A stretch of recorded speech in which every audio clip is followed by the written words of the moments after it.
I was working as an engineer for AT&T in New York City, and for forever I knew that I wanted to travel. And so even from the time that I got my first job, I was saving to travel.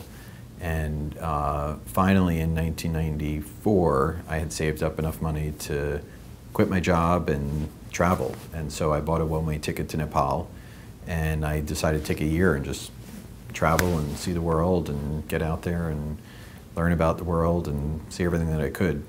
So I was also lucky enough to have a friend that was in the Peace Corps. So he was in Kenya, and I knew at some point during my trip I was going to go visit him. So I bought the one-way ticket to Nepal, ended up traveling through Asia, and then realized I had my friend in Kenya. Now at the time, there was no internet, there was no email, and literally I wrote him a letter from Indonesia, and I didn't know if the letter would beat me or not, but I just showed up there, really.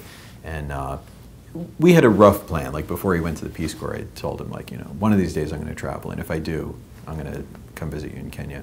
And so it's just really lucky because, you know, I had a really great experience before that traveling, and I really felt like I was getting off the tourist path and, you know, really having genuine experiences. But it wasn't until I lived with him that I really felt like I was, you know, really getting out there. And I was lucky enough while I was living with him to be invited to work at a place in northern Kenya that was really rural, helping build a medical dispensary, like a health clinic. And that was such an amazing experience. We worked with a missionary who basically like went out into the bush and did good things for people. And so we had met him previously, and when he had this project, he invited us to come.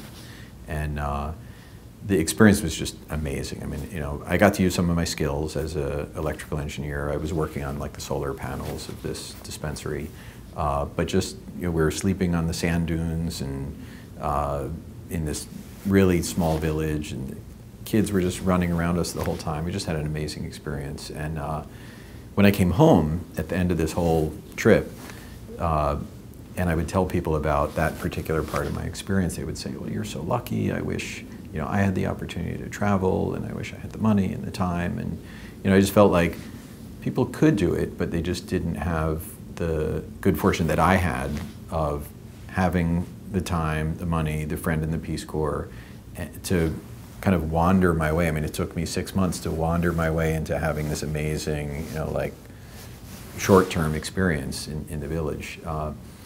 And at the time, there were no real service programs like this. So, so that's what gave me the idea. It was just, you know, it was genuinely just to help other people have the same kind of volunteer experience that I had. And it's interesting because when you fast forward to today, you know, we hire mostly alumni of our programs, and when people come in for job interviews and I say, like, so what really motivates you? Where do you think you'll find your satisfaction from working at Cross Cultural Solutions?